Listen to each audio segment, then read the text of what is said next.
Béni soit l'Éternel. Béni soit l'Éternel. Gloire à Jésus.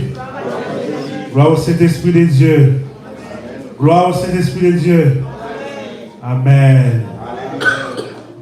Je suis dans la joie, comme David nous a dit, quand on me dit, allons à la maison de l'Éternel. C'est une joie immense, ô combien vraiment fondamentale et substantielle de me retrouver ici, cet après-midi-là. Je salue toutes les personnes qui sont ici et également mes prédécesseurs. Je salue notre frère Johan, c'est lui qui m'a invité. Nous avons l'habitude d'intervenir, entre autres, à la radio ensemble. C'est un collègue, la radio La Moitié Fleurie, et dirigée par le pasteur Jules Milan. Vraiment, c'est pour la première fois que je l'ai vu en vrai. C'est pour la première fois qu'il m'a vu également en vrai. On travaillait toujours ensemble, mais par des liens des Zooms également. Il m'a invité, effectivement, et j'ai répondu présent. Et puis, qu'est-ce que j'ai à dire? Je n'ai rien à dire parce que tous mes prédécesseurs ont déjà tout dit. C'est tout simplement, je suis là pour demander à Dieu de continuer. Ça va. Mais seulement, Dieu m'a donné quelque chose pour le frère Johan.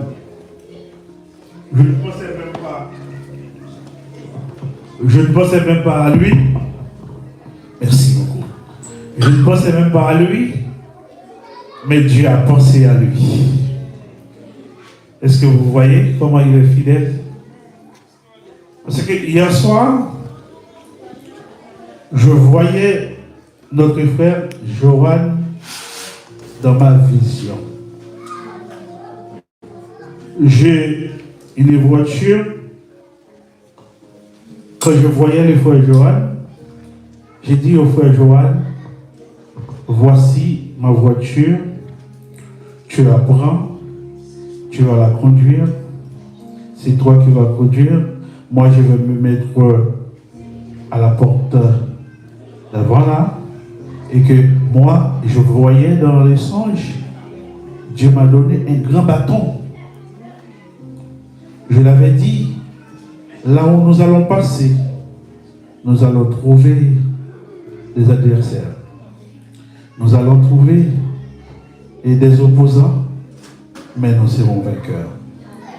Et j'ai pu comprendre que, le frère Johan, le travail que tu fais là, c'est un bon travail.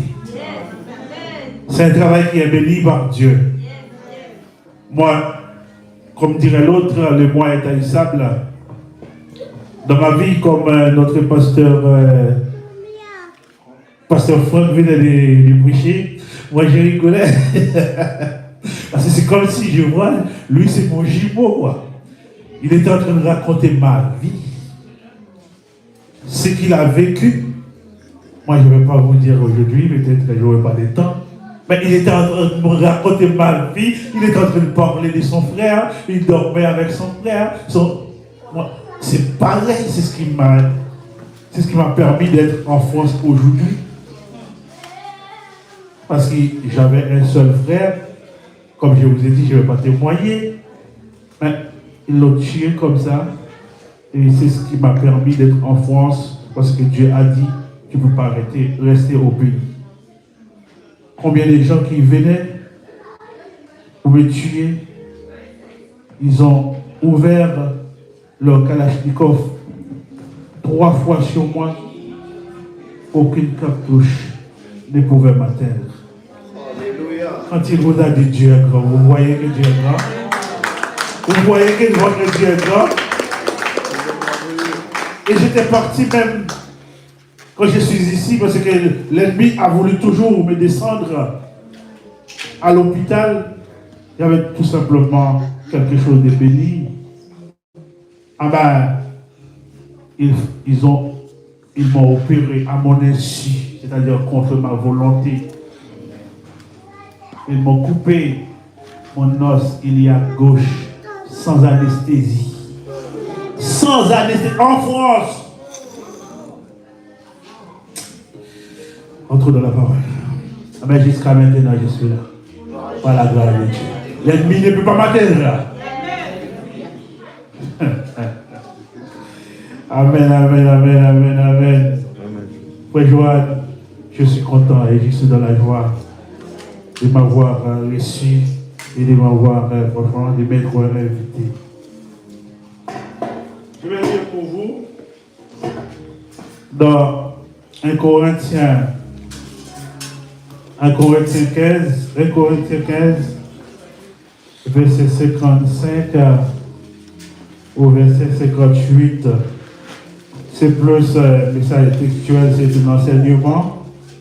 Vite fait, j'aimerais vraiment dire quelques mots pour la gloire de Dieu. 1 Corinthiens 15, du verset 55 au verset 58. Ô mort, où est ta victoire? Ô mort, où est ton aiguillon? L'aiguillon de la mort, c'est le péché. Et la puissance du péché, c'est la mort. Mais grâce soit rendue à Dieu qui nous donne la victoire par notre Seigneur Jésus-Christ. Qu'il en soit ainsi. Tout simplement, je voudrais vous parler de la victoire, de la mort. De quelle mort dont je voudrais vous parler? Est-ce que vous êtes avec moi? De quelle mort? De quelle mort? La victoire de la mort en Jésus-Christ. La victoire de la mort de Jésus-Christ. Il faut que vous soyez là. C'est-à-dire que la mort de Jésus-Christ n'était pas une mort comme les autres morts. Mais c'était une mort qui était différente, qui était incomparable par rapport aux autres morts. La mort de Jésus-Christ a vaincu la puissance de la mort. C'est ce que nous venons de lire. La mort de Jésus-Christ a vaincu la puissance de la mort qui est représentée par qui? Par Satan le diable.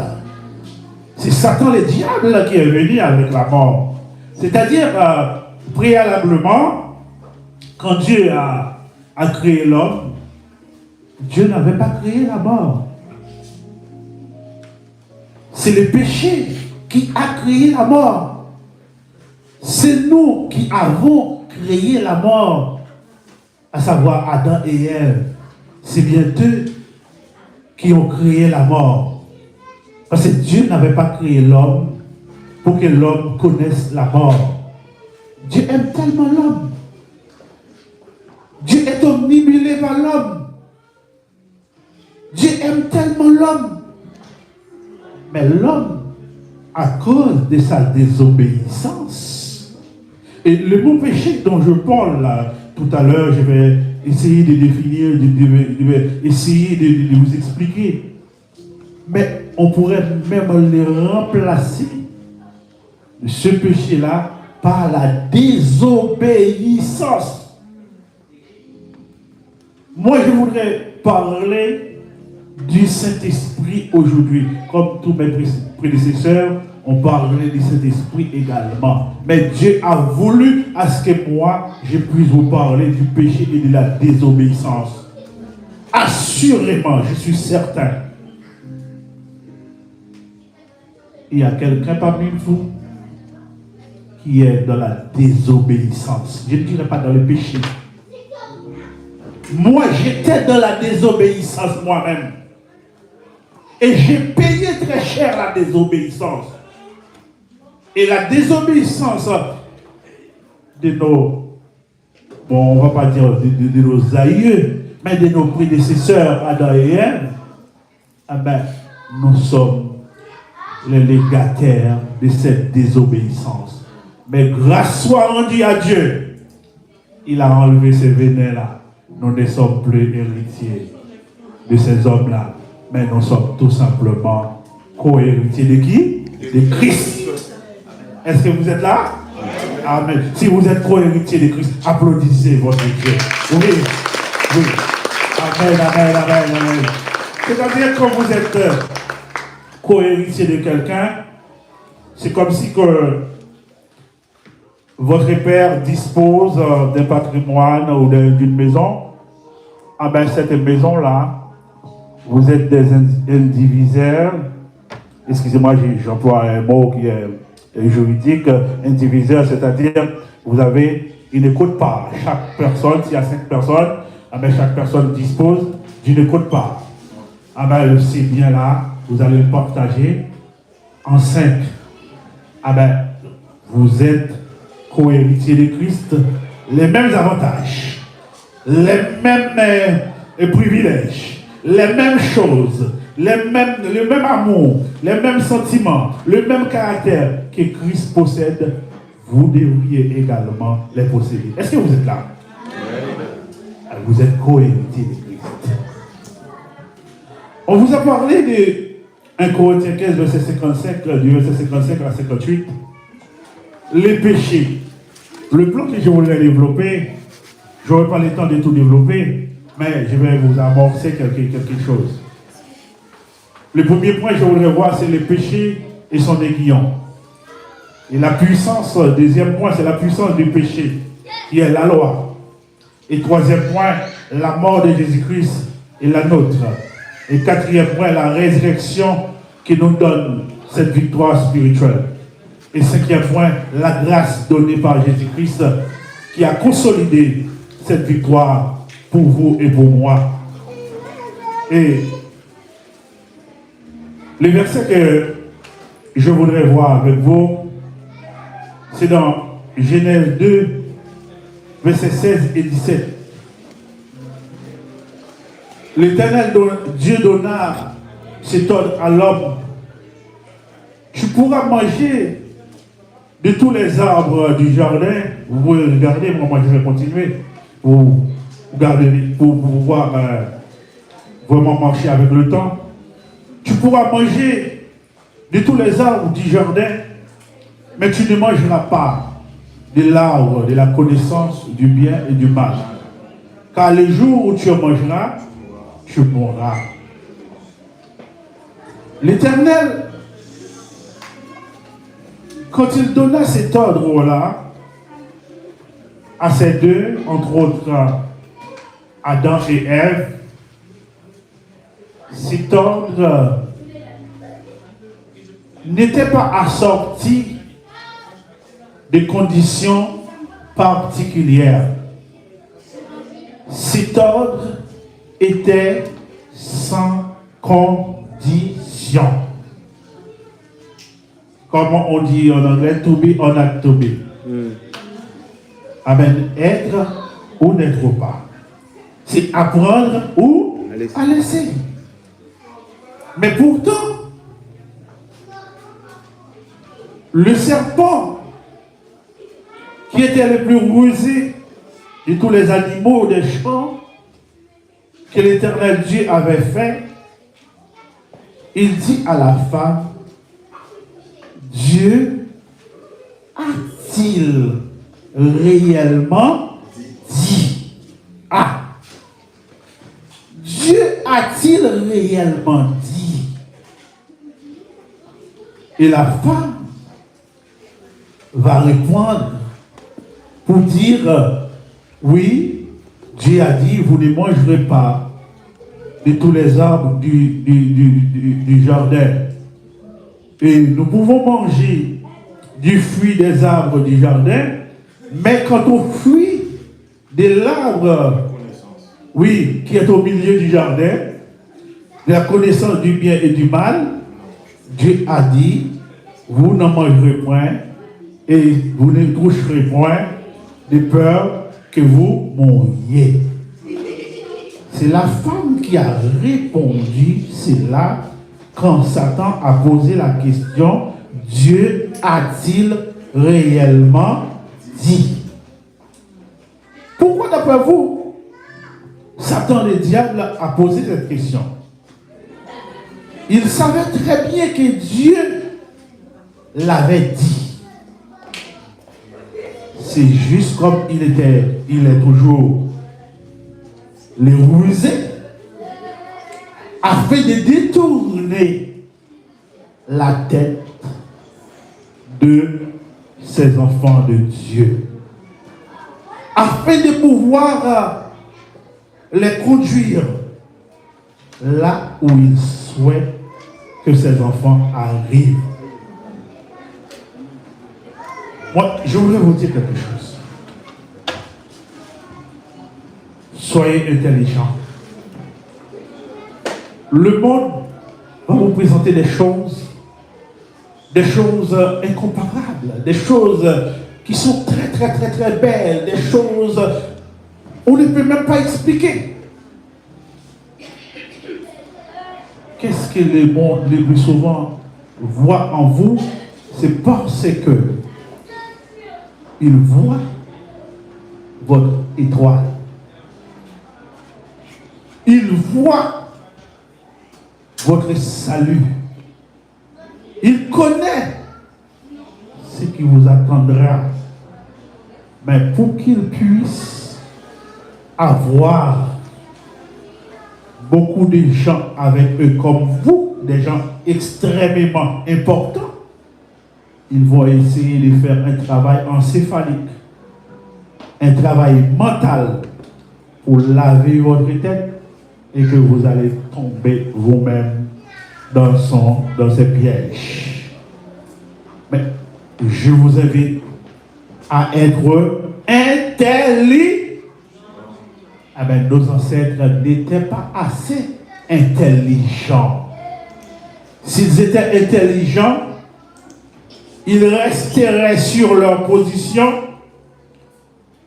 Ils diraient tout simplement, Dieu l'a dit, et un point c'est certain, tout simplement, je dois respecter ce que mon père a dit, l'ordre qu'il m'a intimé, l'ordre qu'il m'a donné, et je suis prêt à le respecter. Tout simplement, il tombait dans la désobéissance. Vous savez, le rôle de la désobéissance a pour rôle de diminuer la personne qui a donné l'ordre. Est-ce que vous êtes là? La désobéissance a pour rôle de diminuer la puissance et l'autorité de celui qui a donné l'ordre. Mais comme Satan, le diable, ne peut pas diminuer la souveraineté, la puissance, la magnificence de notre Seigneur, il passe par ces gens-là qui étaient faibles. Est-ce que vous êtes là? Nous vous invitons à être forts. Comme nos prédécesseurs vous avaient dit, il y a quel moyen notre frère Lloyd nous avait dit pour guérir les malades, pour pouvoir être soulagé? Pour être fort, il faut prier. Il faut prier, il faut rester dans la prière. Il n'y a pas d'autre moyen pour que vous soyez forts devant Satan, le diable. Satan le malin a dit, ce n'est pas vrai, vous ne mourrez point. Satan ose de dire à Ève, Dieu sait que les jours où vous en mangerez, vos yeux s'ouvriront à. C'est-à-dire, en d'autres termes, Satan le diable a traité les dieux de Des moteurs. Dieu est un moteur. Mais oui, il est un moteur. Parce qu'il sait que vos yeux s'ouvriront et il est bon à ce que vos yeux puissent s'ouvrir. Et pourtant, il veut vous cacher cette bonne chose. Ah, ça t'en est bien. Et Ève et Adam ont dit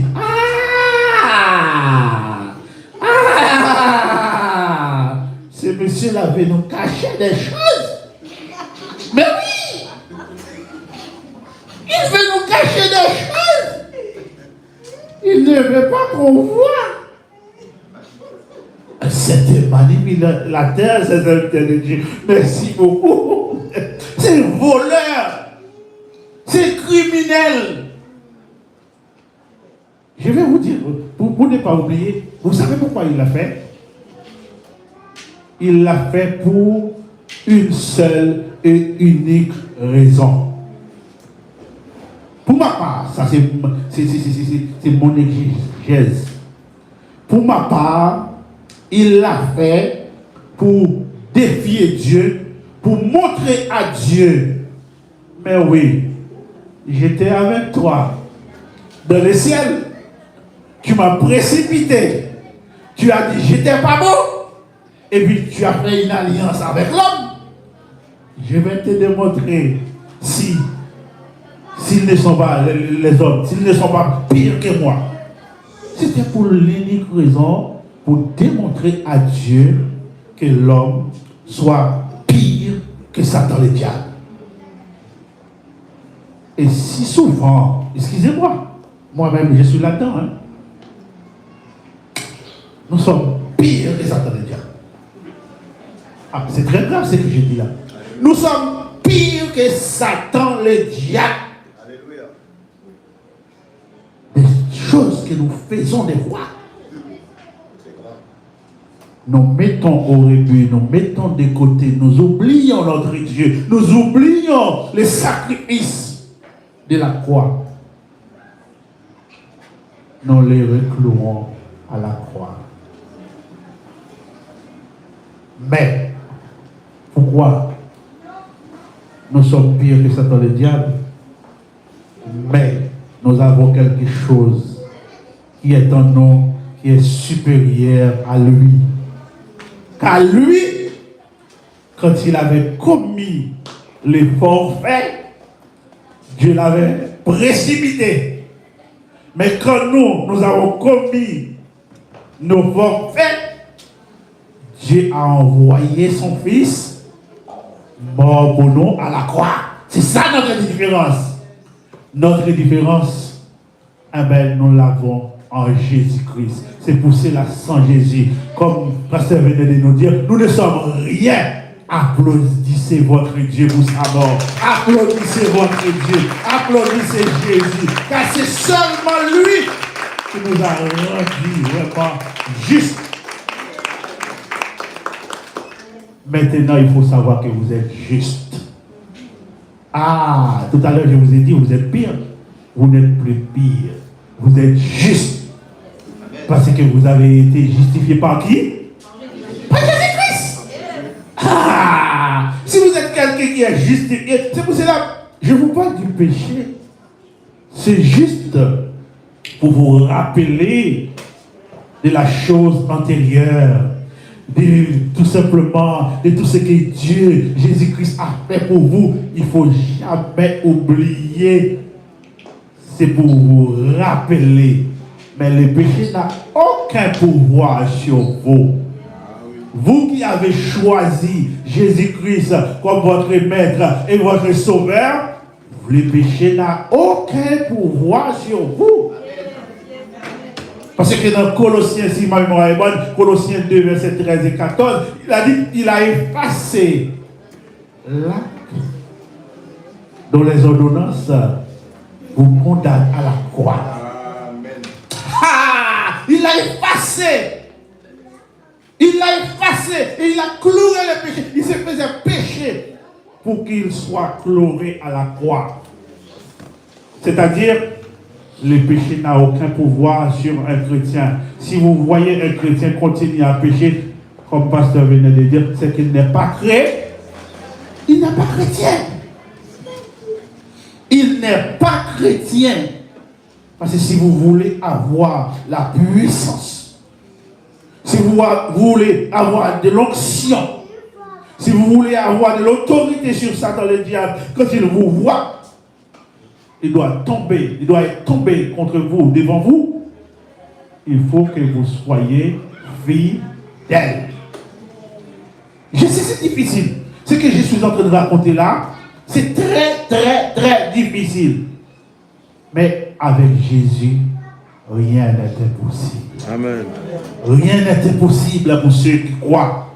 C'est ce qu'il attend de nous. Et pour vous dire que Adam et Ève avaient péché sciemment. Moi, je vous invite, ça peut arriver. C'est pas ça qu'on souhaite. Ça peut arriver de commettre un péché. Ça peut m'arriver. Ça peut vous arriver. Mais seulement quand vous avez commis un tel acte, essayez d'entrer dans votre chambre, de vous mettre à genoux et de demander pardon à votre Père, de communier avec lui et de ne pas recommencer. Je suis certain qu'il va vous pardonner. C'est ce qu'il attend de vous. C'est pour cela que Jésus-Christ était venu mourir, pour que vous ayez cette source, ces puits intarissables. Il faut utiliser cette arme-là. C'est une arme forte et puissante. Merci, pasteur. C'est puissant. C'est-à-dire que c'est un outil. Peut-être c'est seulement ça que j'apporte pour vous aujourd'hui. Lorsque vous avez commis quelque chose, descendez. Ne cherchez même pas un pasteur. Ne cherchez même pas un évangéliste. Entrez dans votre chambre, en secret. Dis, Seigneur, j'ai péché contre toi. Je ne voulais pas le faire, Seigneur. Permets à ce que je ne puisse pas le réitérer. Et faire l'effort nécessaire afin que vous le fassiez jamais. Et le Seigneur sera toujours avec vous tous les jours de votre vie. En parlant du péché, comme je vous ai dit, c'est un enseignement, je voudrais vous donner tout simplement, explications. Le péché est un système qui affecte les pensées de l'homme. Le péché, il appréhende les désirs et il défie les paroles. Dieu a-t-il réellement dit? Tous les problèmes de l'homme restent dans sa seule question. Dieu a-t-il réellement dit? Pour nous mettre vraiment dans ces tohu-bohu, dans cette confusion, et Satan, le diable, cherche à nous mettre en difficulté. Le péché, c'est un acte sensé. Quand vous péchez, si souvent vous ne péchez même pas, il y a des péchés par omission, mais quand vous péchez, vous savez que vous allez pécher. Est-ce que vous êtes d'accord avec moi? Vous savez. Parce que si le Saint-Esprit n'est pas mort en vous, mais quand vous allez commettre ces péchés-là, il y a une autre personne qui est en vous, qui vous dit, mais je m'appelle Pierre-André. Pierre-André, ce que vous allez faire là, c'est pas bon. Il y a votre cœur qui se bat plusieurs fois. Malgré cela, vous continuez à le faire. C'est pour cela qu'on vous dit le péché est un acte sensé. Le péché est un acte prémédité.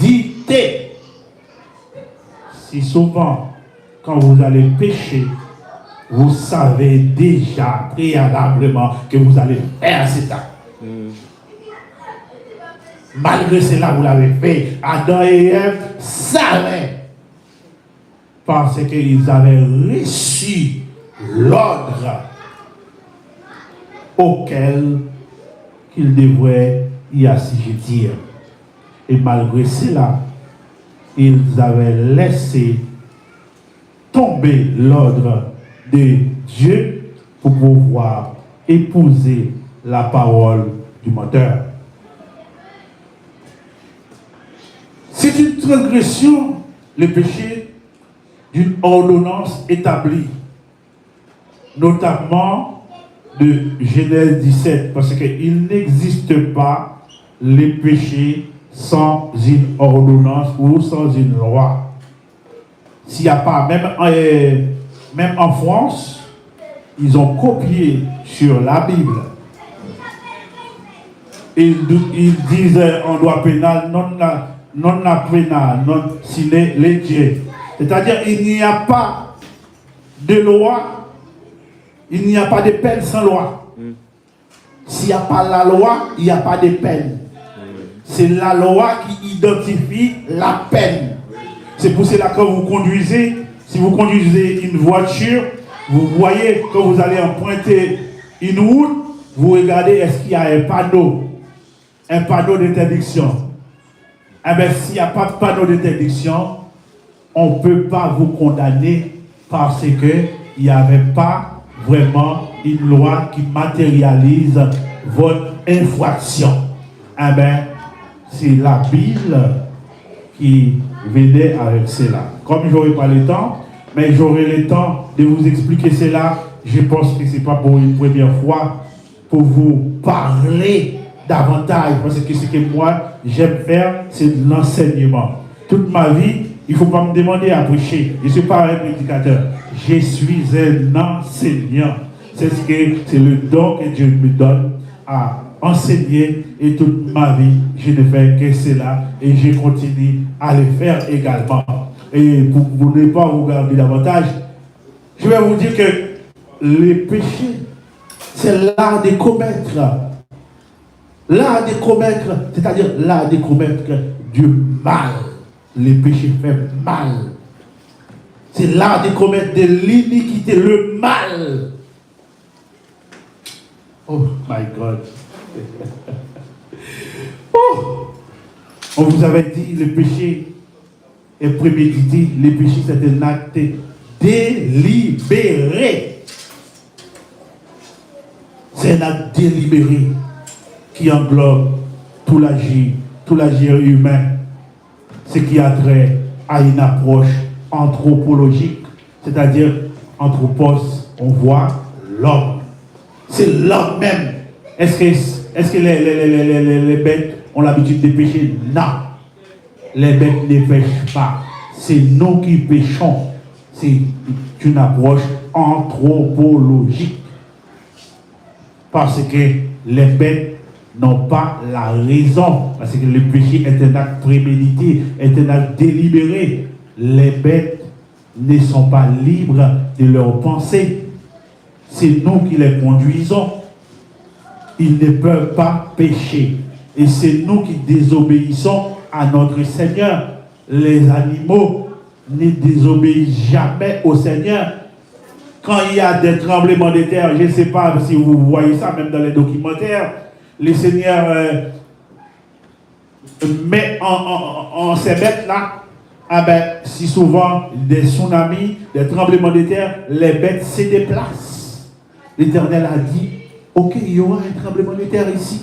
Vous vous déplacez. Et puis tous les bêtes se déplacent. Mais l'homme a dit, il n'y aura rien. C'est quand ils sont morts, ils ont accepté, ils ont compris. C'est-à-dire, c'est nous qui commettons toujours les forfaits. Nous commettons des choses de manière délibérée. Oh, alléluia. Eh bien, ne pas pécher, c'est avec Dieu. Pour que vous ne soyez pas vraiment dans le péché, il faut que vous soyez en communion avec Dieu. Comme mes frères venaient de vous dire, de temps en temps, chercher la présence de Dieu. Chercher sa présence, chercher sa gloire, chercher vraiment son Saint-Esprit, comme il avait dit aux disciples quand ils allaient partir, le Seigneur allait monter au ciel. Il intimait l'ordre, il passait l'ordre au Saint-Esprit, aux disciples, de dire dans Acte 1, le verset 4, ils avaient dit de ne pas quitter Jérusalem, mais de rester et d'attendre, oui, la promesse qu'il avait faite aux disciples. Tout simplement, il les avait dit, vous recevez une puissance, le Saint-Esprit survenant sur vous. Vous serez mes témoins. Dans Acte 1, verset 8, vous serez mes témoins à Jérusalem, oui, en Judée, dans la Samarie et jusqu'aux extrémités de la terre. Et les disciples ne faisaient pas comme Adam et Ève, ils restaient effectivement. Et dans Acte chapitre 2, verset 1 et suivant, le Saint-Esprit descendait sur eux comme une colonne de feu. Et vous vous rappelez qu'est-ce que Pierre faisait sur le mont de Sion? Pierre baptisait plus de 3000 âmes. Pierre qui courait après, excusez-moi l'expression, mais à l'époque, mais ce n'est pas aujourd'hui, à l'époque, une femme n'avait aucun pouvoir. Pierre qui courait pour une petite femme qui disait que, quand la femme disait que, mais Pierre, quand il était en train de sacrifier Jésus-Christ, on disait à Pierre, mais toi tu faisais partie de ces gens-là. Pierre disait, non, jamais. Je ne l'avais pas connu.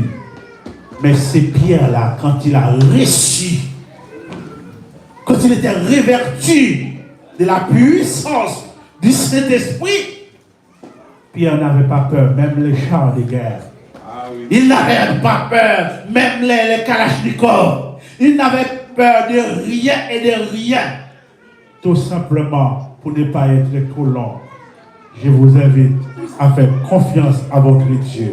Et votre Dieu vous a donné la victoire sur la mort. La mort n'a aucun pouvoir sur les chrétiens. Car l'esprit que vous avez là, cet esprit-là ne mourra jamais. Amen.